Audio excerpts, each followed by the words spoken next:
So in 2021, streaming became the most popular way of listening to music. Full stop.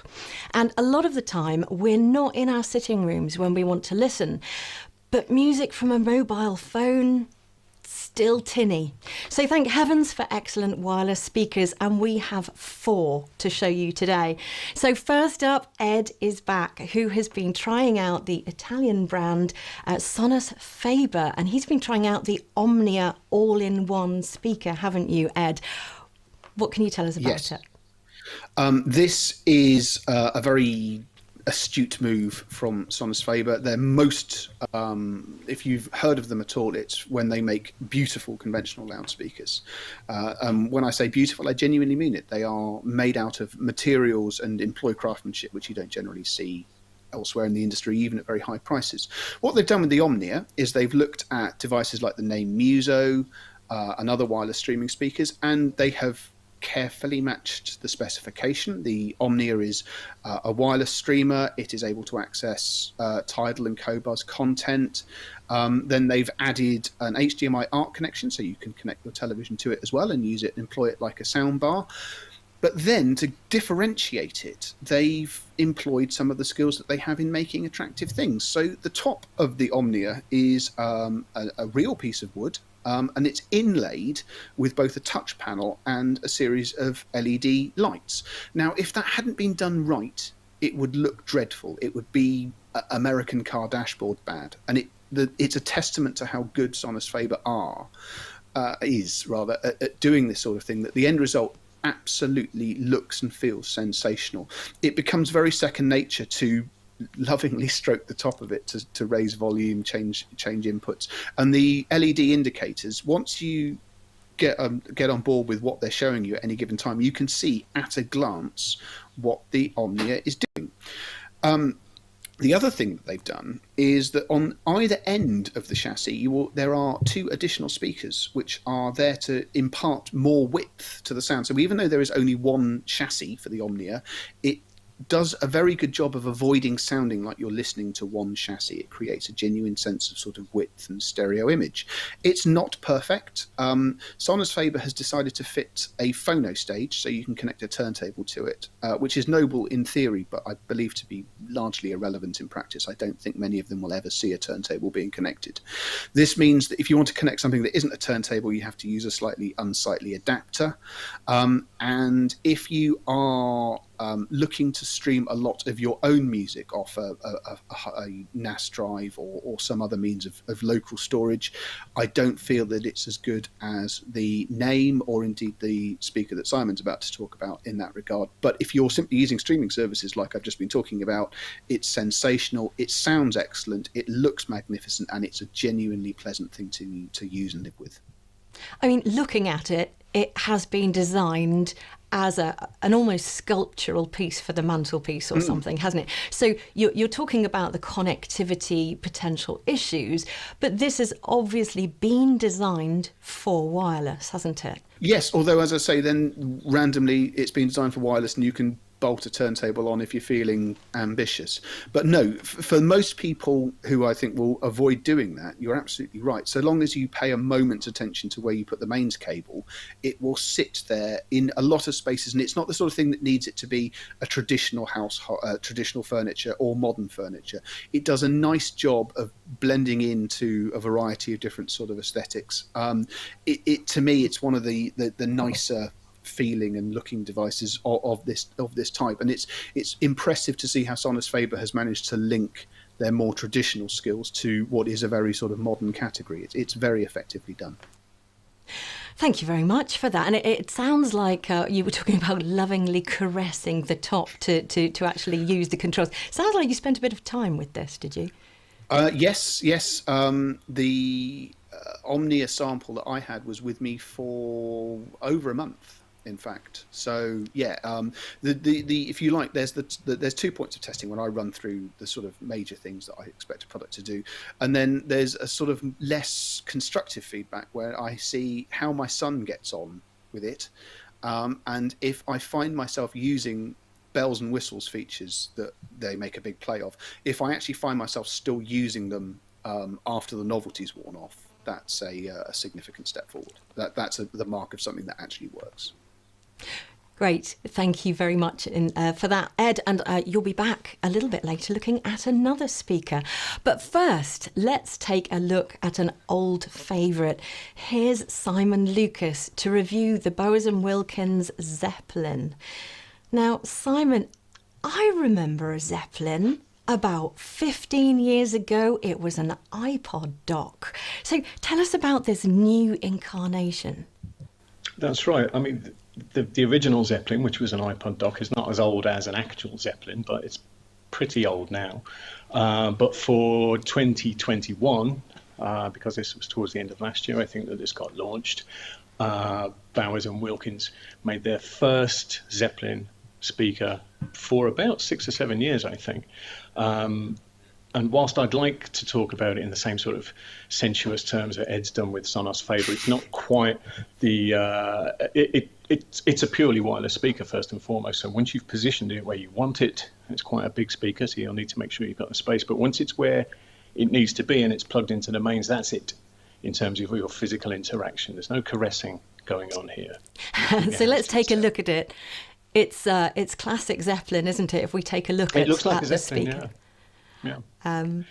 And it's Bowers & Wilkins is probably the best known British speaker brand in the world. So we're actually really measuring this Zeppelin against other Bowers & Wilkins products, aren't we? Because Bowers & Wilkins buyers are often very loyal to that brand, and it may be in addition to other things of the same brand that they have. So what will they find it matches up to the other Bowers & Wilkins items? And if you're just looking for a wireless speaker, this be a first Bowers & Wilkins purchase? Well, yeah, I mean, it's safe to say that Bowers & Wilkins does inspire a lot of brand loyalty, but this is by no means the only wireless speaker game in town at this sort of money. It's around £700, a bit less now probably, and B&W are by no means the only company who will sell you a wireless speaker at this sort of money, but this is one of the very best for this money, without a doubt. It's very thoughtful, it's very well implemented, and it sounds very decent. It's trying to extract stereo sound, or an impression of stereo sound, from a single enclosure. And to that extent, to that end, rather, there's a central driver, there are two mid-range drivers further out, and then two double dome tweeters towards the end of the cabinet. And so you consider this cabinet is about 65 centimeters across. That means you get quite a wide spread of sound. It's not the same as having a pair of stereo speakers, but there's much less of a point source of sound than you might expect when you're getting sound from one box. And in terms of the sound, it's big, it's confident, it's well defined, it's revealing, it's detailed, it's all the things that you want. And it is now, which previous Zeppelins were, this is a truly high resolution device. It'll deal with the sort of streams from Quobos and Tidal that Ed's been talking about, up to a 24-bit 96 kilohertz resolution. The Bowers & Wilkins app is nice for integrating your Quobos or your Tidal account, so that you can get the high-res information from them. It has Bluetooth 5 as well with aptX Adaptive, so even if you're not a subscriber, even if you just decide you want to listen to Spotify's free tier or something like that, it's a piece of cake to control. We have a question from Richard. Richard, thank you so much for anticipating where we're heading with this item next, because Richard says the Bowers & Wilkins and Sonos Faber speakers are both neat one-box designs. Can they really compete with conventional stereo speakers in a home? Well, Richard, funny you should say that, because that's where we are heading next. So, Simon, thanks for that review, and Ed for the earlier review of this single speakers. But Ed Selley is now back, and he's back with a pair of speakers, and I don't even recognise them. What have you got, Ed, to review for us?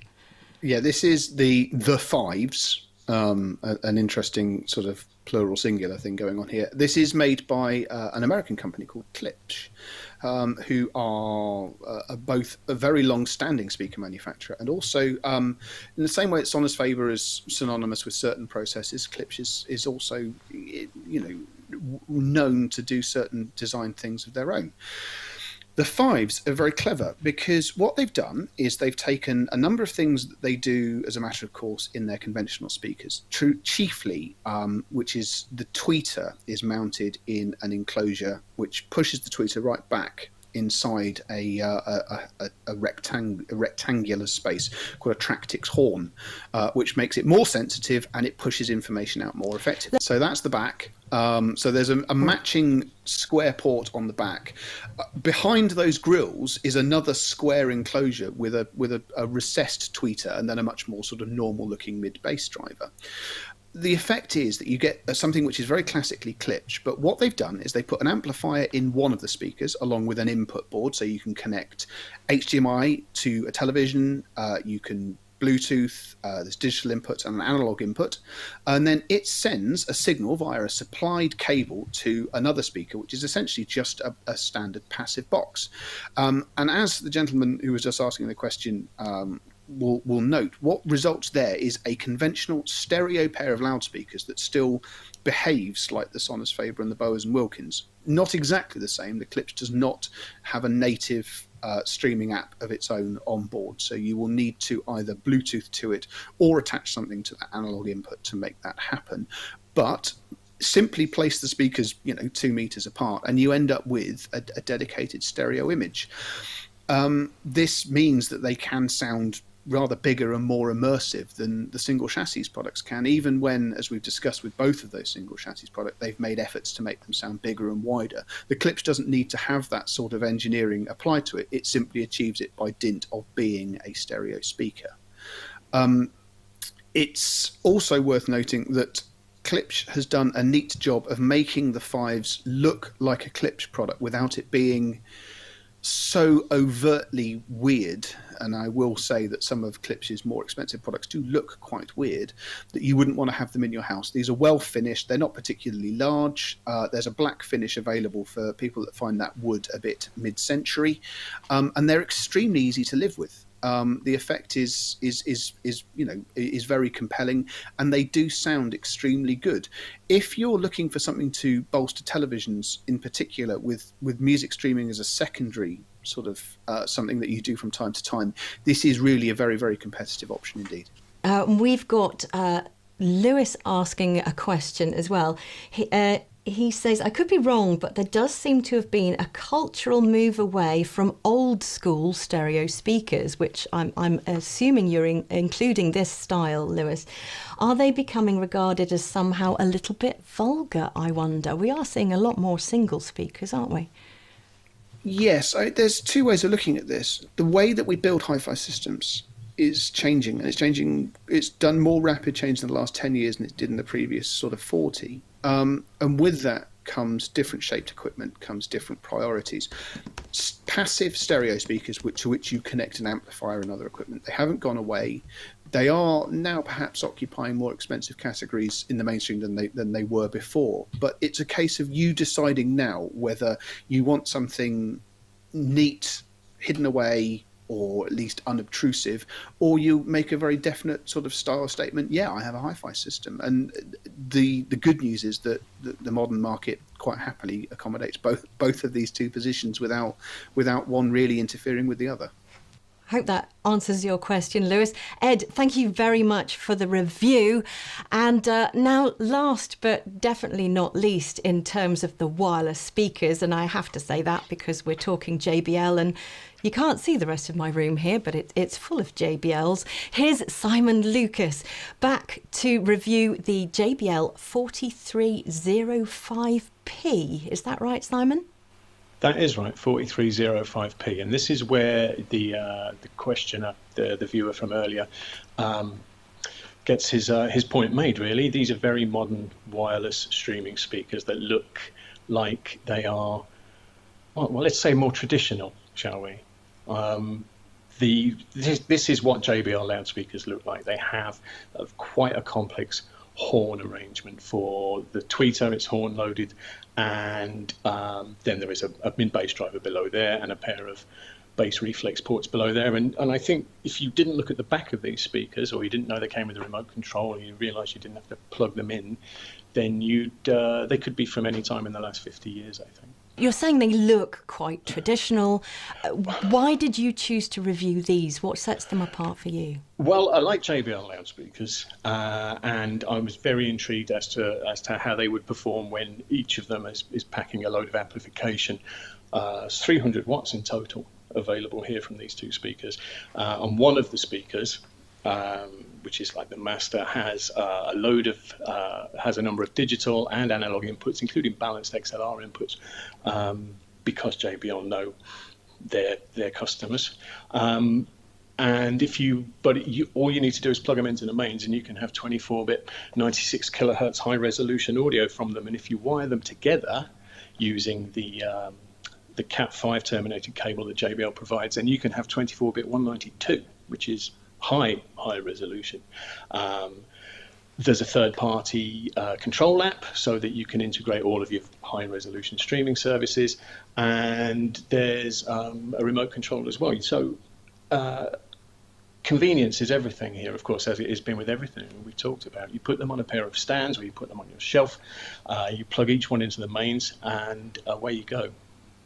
And just seeing them on the shelf there gives you a bit of a perspective of size. They aren't the biggest speakers in the world, are they? They're not. I can tell you exactly how big they are, actually, as you're asking. They're 336 by 210 by 223, that's millimetres. They're absolutely just the size of a stand-mounted loudspeaker. There's nothing remarkable about them at all, but they are powerful and they are punchy, and they are rapid and they are detailed, and they are perfectly happy to maintain that attitude even if you play them very loud. So unless your room's absolutely cavernous, then you shouldn't have any problem filling a regular room-sized room with sound using these, even though they are quite diminutive. And just to clarify, despite the number of ports on the back, they are also wireless speakers, aren't they? They are wireless speakers, yes. All you need to do is to plug them into the mains, first and foremost. And if you've got a smartphone and you can make a Bluetooth connection, that's you in business. You can wire the two of them together, and they can operate at a higher resolution than they would if they weren't wired together. But yes, I mean, no wireless speaker is wireless, right? Every wireless speaker needs plugged into the mains. But once you've done that, that's the end of your wiring, yeah. Excellent. Simon and Ed, thank you very much for those reviews. And I don't know if you've added to some people's Christmas lists by doing those reviews of those 4 speakers, but I wouldn't be at all surprised. We've got a bit of a comment in the chat here from Murray. Now there's a man who knows his Zeppelins. Sounds like he might be tempted there. And there's also some chat about, do you need to position single speakers centrally where between where the 2 stereo speakers would be, or can you shove a single wireless speaker in the corner or at the end of your room? Do either of you want to answer that just very quickly before we move on?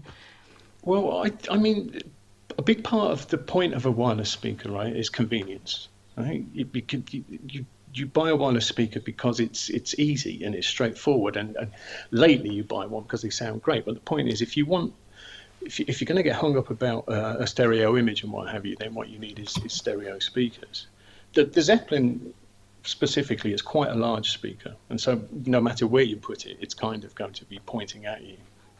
But the point source is not so specific with that if you put it off to the side and you're sitting over the other side of the room, it's not like it's going to sound remote from you or detached from you. But it's not a stereo. It's not a pair of stereo speakers. That's great. That's helpful. Yeah, it's exactly the same with the Sonos Faber. Just to I mean, to put it in perspective, my father uses a name Muso 2. That's in a corner location underneath the television, and yeah, it's still a thoroughly satisfying way of listening to music. So yeah, they've aimed off for that sort of behaviour. It's not as specific as it is citing a pair of stereo speakers, for sure.